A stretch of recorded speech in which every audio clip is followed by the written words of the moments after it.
Hello guys, আমি পায়েল আর reuse life in a shell চ্যানেলে তোমাদের সকলকে আবার ওয়েলকাম। তো আজকে যে ব্লগটা দেখছো সেটা তো বলেইছিলাম আগের মেঘালয়ার ব্লগ।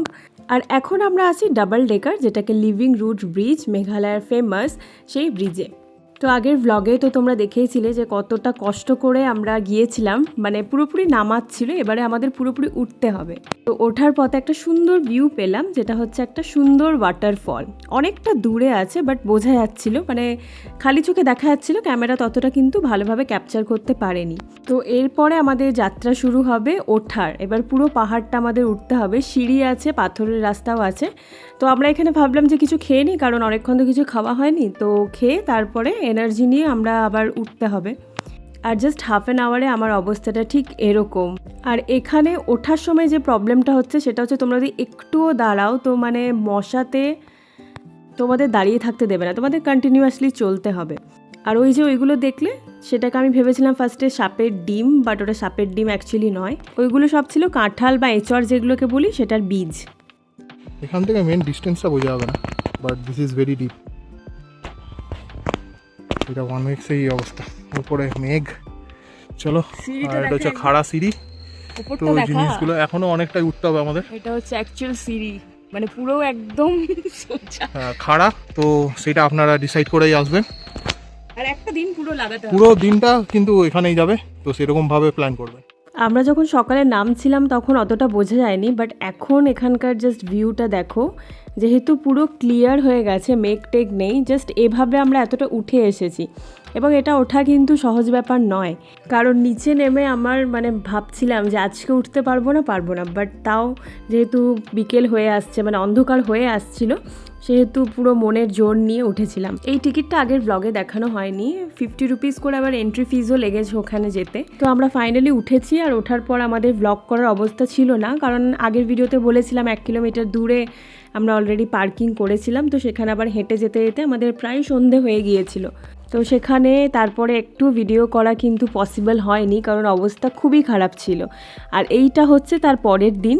আর এটা আমি ভয়েসটা দিইনি, কারণ আমি এখানে বলছিলাম যে এখানে এশিয়ার সবচেয়ে যে ক্লিনেস্ট ভিলেজটা আছে সেখানে আমরা যাব, বাট সেটা কোনো কারণে হয়নি, কারণটা তোমাদের পরে বলছি।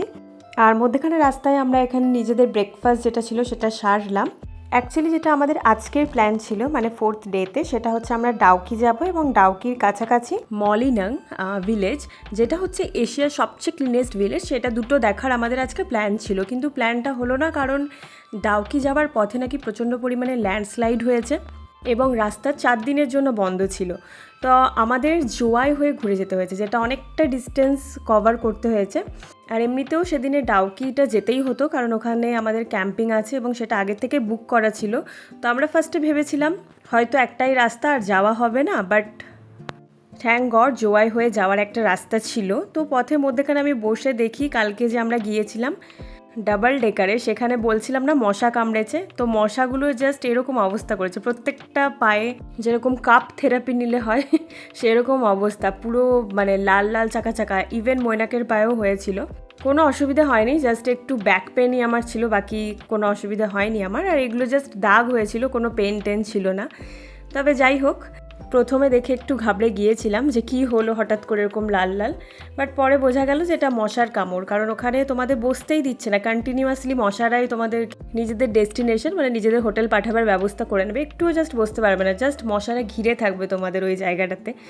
তো ঠিক আছে, যা হয়েছে এক্সপিরিয়েন্স হয়ে গেছে। এরপরে আমরা ফাইনালি আমাদের ক্যাম্প সাইডে চলে এসেছি। সব কিছু আমাদের আগের থেকে অনলাইনে বুক ছিল যে কোন কীরকম কী ক্যাম্প হবে। তো আমরা সাইডেরগুলো যেগুলো দেখছো পাথরের মধ্যে, সেটা নিইনি। এটার কিন্তু অনেকগুলো কারণ ছিল, যে স্টোনের মধ্যে যদি আমরা নিই তাহলে অনেকটা হেঁটে আবার ওপরে উঠে এসে খেতে হবে, তারপর ওয়াশরুমগুলোও ওপরে ছিল, তাই আমরা একটা সেফ অ্যান্ড সাউন্ড প্লেসে নিয়েছি।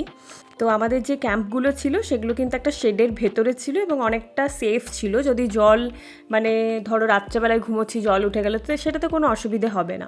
এখানে দেখতে পাচ্ছ ছোটো ছোটো তোমাদের ওয়াটারফল দেখতে পাবে। তো ওয়াটারফলের নিচে কিভাবে ওরকম বাড়ি বানানো আছে জানি না আমি, সত্যি ওরকম ওগুলো টেন্ট টাইপেরই ছিল।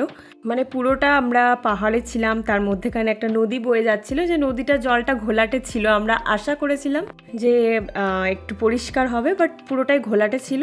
সেটার কারণও তোমরা পরবর্তী ব্লগে জানতে পারবে। গড রিভার, এখানে আমাদের টেন্ট, যেহেতু জল অনেকটা বেড়ে গেছে তাই আমরা প্রেফার করলাম যে এখানেই থাকি, রিস্ক নিয়ে লাভ নেই রাত্রেবেলা। তো চলো টেন্টের ভেতরে আমার ফার্স্ট লাইফে টেন্ট।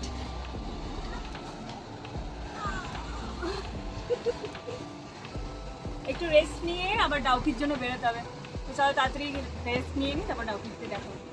আর তারপরে সেখানে আমরা খেলাম এখানকার লোকাল যে খাবার সেটা, এটা হচ্ছে খাসি ডিশ, ওখানকার লোকাল যে ফুড সেটা।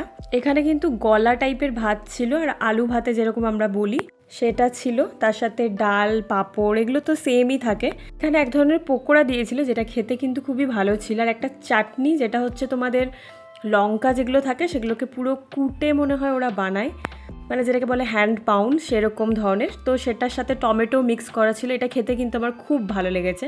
তার সাথে যেরকম আলু ভাজা হয়, মানে অনেকটা বাঙালি টাইপের খাবার, শুধু ছোলার যে জিনিসটা সেটা একটু ডিফারেন্ট ছিল। তো আমার মোটামুটি ঠিকই লেগেছে, জাস্ট ভাতটা একটু গলা ছিল, তো ওদের ওটা লোকাল জিনিস সেটা। বাট প্রত্যেকটা লোকাল খাবারই আমার ভালো লাগে এবং ডিফারেন্ট জায়গায় খাবার টেস্ট করতেও ভালো লাগে। তো এবার এখান থেকে রওনা দেবো আমরা ডাউকির উদ্দেশ্যে। এখন ঘড়িতে বাজে প্রায় 3টে, এবং যখন আমরা ডাউকি যাচ্ছি তখনও দেখো বিভিন্ন জায়গায় তোমরা ছোটো ছোটো ওয়াটারফলস দেখতেই পাবে। তো এখন আমরা যাচ্ছি ফাইনালি ডাউকির দিকে। তো একটা রাস্তা যেটা ডাউকির দিকে যায় সেটাতে ল্যান্ডস্লাইড হওয়ায় 4 দিনের জন্য বন্ধ হয়ে গেছে।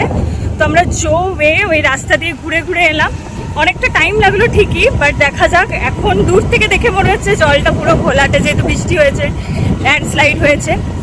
তো ওখানে যেয়ে মানে বুঝতে পারবো যে জলটা ক্রিস্টাল ক্লিয়ার না ওরকমই দেখা যাবে।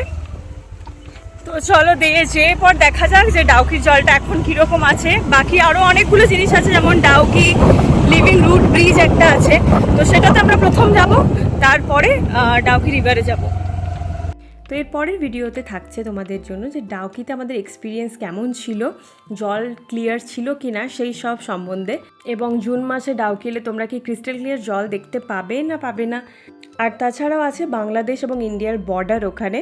তো চলো আজকের জন্য এখানেই টাটা। ভিডিওটা ভালো লেগে থাকলে লাইক করে দিও, সাবস্ক্রাইব করে দিও আমার চ্যানেলটাকে। Thank you.